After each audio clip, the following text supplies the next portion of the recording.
up? Okay. Hello, Dave Portnoy. How's it going? Good to see you, brother. What's going on? Not too much. We were just talking about how we're a couple of right-wing psychos. Yeah, perceived that way at least. Perceived that way. It's so weird. People just have to lump you into one category or another, and if you're not completely aligned with the left, they'll just lump you in with the right. Yours is pretty easy to figure out, though, because you did endorse Bernie Sanders. Right? Yeah. So, I mean, it should be like all of 1 second to figure out maybe you aren't.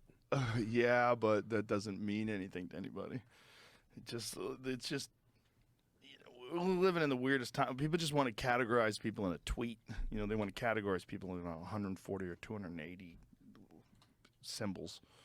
It's just they just decide that you're this or you're that. That way they can categorize you as the enemy. Does that bother you No at all? nuance. Do you care? I mean, I wish that they didn't, but what are you going to do? You Yeah. know, I mean, does it I mean, yeah, if somebody miscategorizes me or mislabels me, I guess it would bother me a little bit, but that's just on them. You know, it's not who I am. It's like, I'm a big believer in social programs. I'm a big believer in welfare. I'm a big believer in taking care of poor people. I'm a big believer in, like, social programs to clean up cities, and there's a lot of shit that we should be doing in this country to help people that are disenfranchised, because it's not fair. Anybody thinks it is fair that someone lives in a fucking crime-infested, gang-ridden inner city, and that's exactly the same as someone who grew up in the suburbs. That's crazy. Right. So that would go against what I think a lot of people would expect you to say. Yeah, but I also, you know, I'm a cage fighting commentator. I'm a big believer in the Second Amendment. You know, there's a lot of reasons why they would decide to categorize me as a right-wing person, but it's not correct. And also all this ridiculous woke shit that's going on, this bizarre mind virus that's going from universities into tech companies and the media, and just fucking infiltrating people with these rigid ideas of what you have to say and not say and what you can and not say. It's like, none of that is liberal. None of that is really like open-minded or progressive. It's all just it's a cult. And so if you go against it, the only thing you could possibly be is the other. So you must be like a MAGA supporter. My main thing with it is, if I know how you're going to answer a question basically before it's asked, which I think you can do with like almost everybody involved in politics, Yeah. I don't trust you. Right. and you really can. Like, Yeah. on both left and right, ask any question, you know what they're going to answer it. So it's like you're not thinking independently. Yeah, there's a lot of that, right? Like, if you are on the right, I have to assume you're dismissive of climate change. You know, if you're on the left, I have to assume that you want a woman to have the right to choose, period. You know, and like there's like things like that. Like, you are pro-abortion, or you are pro this, or you are pro that. And that, what's weird now is, like, if you're on the left, you're pro-Ukraine war. You want to send, like, you're pro-military industrial complex getting funneled billions and trillions of dollars into their system to be able to create weapons to fight off Russia. And it's like, whoa, that's the left now?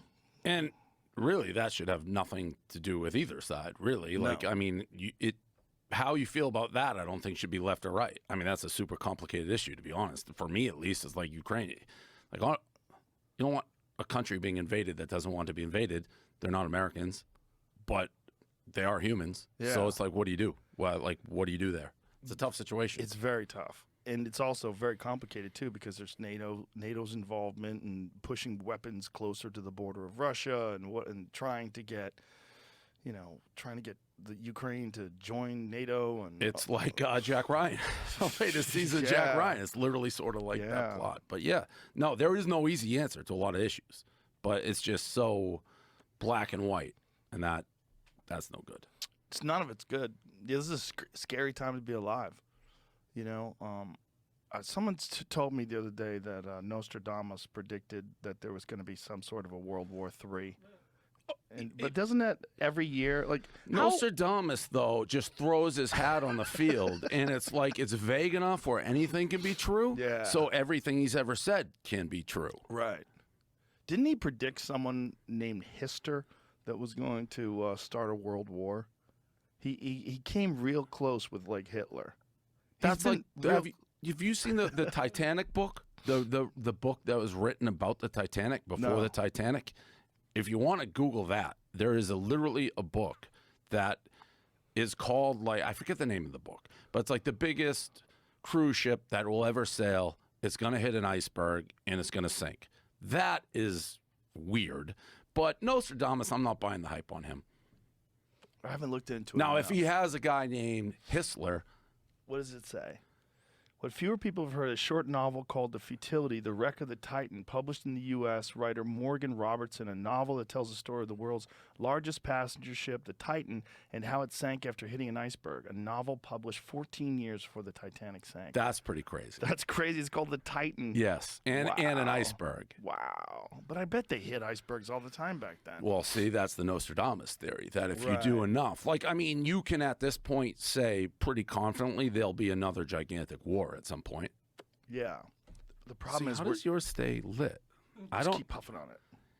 I told you I don't. Got to get better at this. I'm not a big. You're I a told toxic masculinity guy. You have to do toxic masculinity things.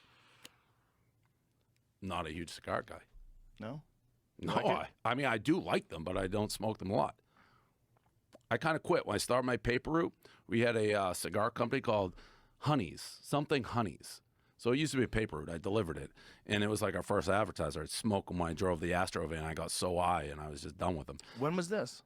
2004. You had a paper route in 2004? Barstool started as a newspaper. So I used to like hand it out, and we had those little news racks outside subway stations. For 48 hours, I just jump in my Astro van and fill the news racks, drop them in bars throughout Boston. Really? Yeah, that's how it started. That's how you started? Yeah, it's a newspaper. Wow. Yeah. So your own newspaper? Yeah.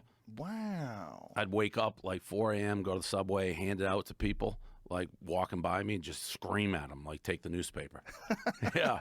What was the motivation to do that? Like, So- how did you get the idea? I was always into gambling, and I had a normal sales job. I always knew I wanted to try my own thing. Flew out to Vegas, met with like the casinos. They're all like, you got to be a dealer. You got to start at the bottom. I was like, I don't want to do that.